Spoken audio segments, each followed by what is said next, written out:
I was younger, I used to play a lot of video games, and I used to really like sports games. It's like Madden football. I'd play like baseball, um, basketball, boxing, all different things. And what I used to really like to do was to create my own character. And as the games got more evolved, you could train them and practice and build up their skills and make them really good. Or in some games, you just set yourself to the highest of all the ratings, and you went that way. And what I remember when I think back to that, or one of the things I remember is, like for example, I'd play a baseball game, and I would play a full season with my player and try and have him perform well and all that. But I might have a game where he strikes out 4 times, and I didn't like that. That's not what I played the game for. I played the game to have fun. I spent time building up the character so he'd be good, and I'd hit home runs and do all the things. So sometimes if a game like that happened, or maybe 2 games like that back to back, I would just turn it off. I wouldn't save it. I'd turn it off and I'd replay those games. And in a very kind of rudimentary, basic way, my mind was saying like, no, that's not what this is supposed to be. Quit this, cut this off, let's start it again, and let's give it another go to get to where we want it to be. And that flex in the system, right, in that system, if you will, worked out for me. I did not want to accept, I did not enjoy, it brought me no pleasure, it brought me discomfort to play poorly, to have the player play poorly in the game. So I took the out, I took what I could, the flex in the system, which allowed me to just say, well, I'm just going to reset it, and we'll restart this thing, and we'll get it going that way. And when I think about that and parallel it back to how our minds work and how we function, I think there is a parallel there. The idea of the flex in the system, the idea of our minds needing that flex, craving that flexibility, the fluidity of it, seems to be something that's a really powerful driver for us. I mean, I think ultimately our driver is maximize pleasure, minimize discomfort. But the greatest tool we have to do that is our minds and the flex in the system. The ability to change, reset, adjust, change the reality that we're in, whatever it is, as needed, is the greatest tool we have in our tool chest to do that, to minimize discomfort, to maximize pleasure. And that's what our minds want.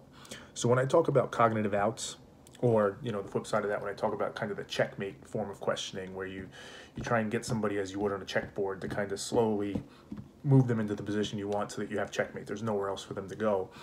That is kryptonite for that tool. That is the exact opposite of what our minds want, which is kind of interesting because if you step back and look at it, much of what I worry about, and in many ways why I started down this journey, was it was difficult for me to understand how people could be so certain all the time. How are they always so sure? How are they always so certain? How did they know they had the truth? And this seems to run counter to that, because what this is saying is that what the mind really wants is not the truth. It does not want certainty. Certainty is too limiting. It boxes us in too much. It wants the fluidity. It wants the flex in the system.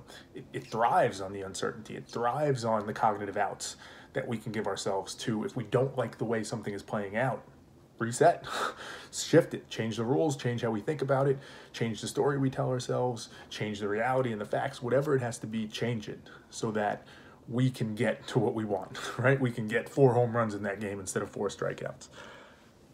The simplest explanation is that we're okay with certainty to an extent if it's what we want, if it's bringing us direct pleasure, right?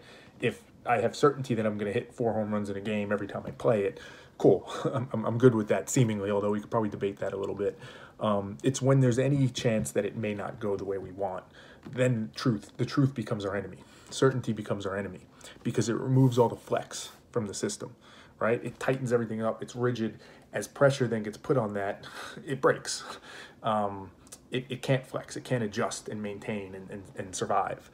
So it's an interesting concept to think about that, as many people have said before, our minds, that's what we're doing all the time. Even when we don't actually see the tree I see outside right now. I see a bunch of speckles and dots and random things that my mind brings together and says, that's a tree. That's what our mind's doing all the time. It's trying to control the narrative. It's trying to provide a narrative, control the narrative, and adjust constantly so that we feel as if We are minimizing discomfort and maximizing pleasure. We're not doing that objectively. We're not doing that from an outside perspective, looking at it where the rules are clear, the assessment, the values we put on things, the way we calculate, the way we run the math is all set in stone, and we just optimize for, pleasure or minimizing discomfort.